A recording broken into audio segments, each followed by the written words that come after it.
Death Brade from Data East well should have been called Death Blade, but as always the Japanese have mixed up their L's with their R's. Released into the arcades in 1991 in Japan and the West under the name of Mutant Fighter, Death Brade is a cross between a normal fighting game and wrestling. Think of Capcom's Muscle Bomber, but now featuring fantasy beasts and much worse gameplay. It's really tough to know just what's going on in regards of the controls, due to the different moves seemingly being pulled off with the same button combinations. This really is a button mashing game without a doubt. This makes playing the CPU rather frustrating, however, playing against another human is more fun, simply because they haven't got a clue what's going on either.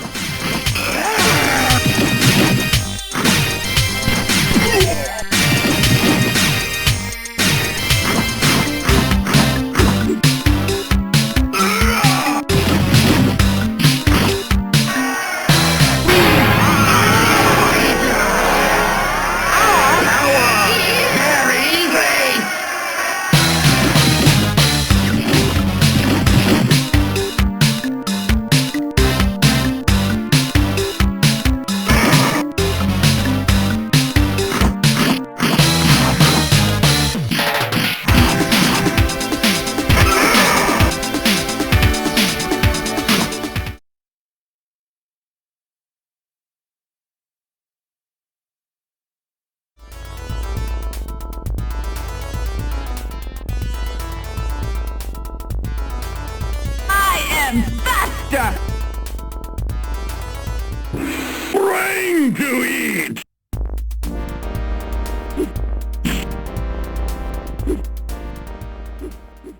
So the first part of Death Brade we're going to take a look at is for the Sharp X68000. This was ported by Data East, so it comes as no surprise that it looks very much like the arcade original. All the character animations are here, well, what few the original had. The sprites are large and all fighters are present. There is a little sprite flicker here and there on some stages, but nothing too major. Sadly, the music isn't as punchy as the arcade version, which is a shame. Still, what is here isn't that bad. What is bad, mind you, is the amount of disc swapping needed when playing this port.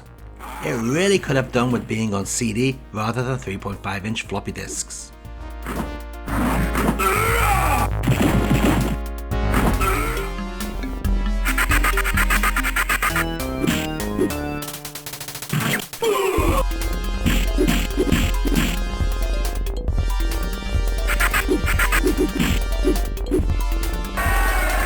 We are the Hydra! Our power is very great!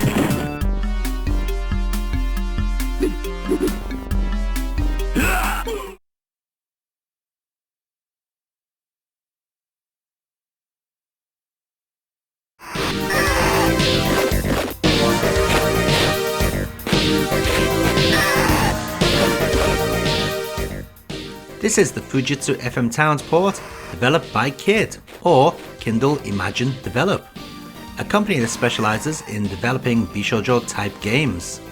And it shows. While the FM Towns port retains the big sprites and seemingly faster gameplay, it does suffer in many areas. First of all, the character sprites flicker quite a lot. They are also missing their speech taunts at the beginning of each round, or when they do their death moves.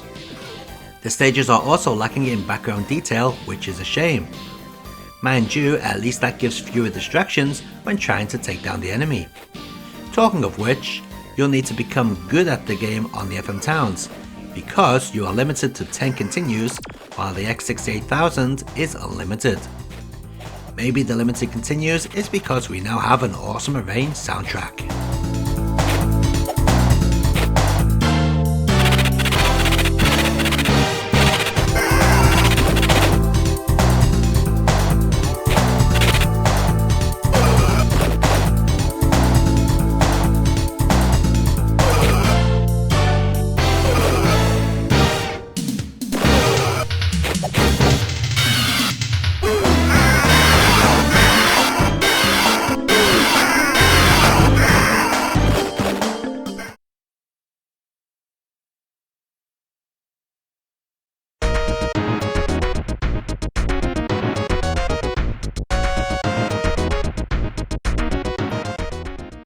final port we're going to take a look at is for the Super Famicom.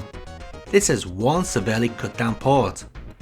The game now only features 5 of the original 8 characters and is missing quite a few stages. Not only that, but the size of the sprites is much smaller. Thankfully, the graphical detail is still fairly nice for a Super Famicom game. Gameplay is also the same as the other versions, as is the music, albeit in a much simpler form.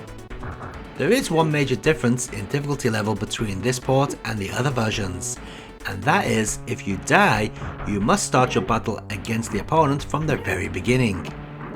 The other versions allow you to continue mid-match, meaning the enemy does not regain any of his health. No such chance in the Super Famicom port, but at least you get unlimited continues.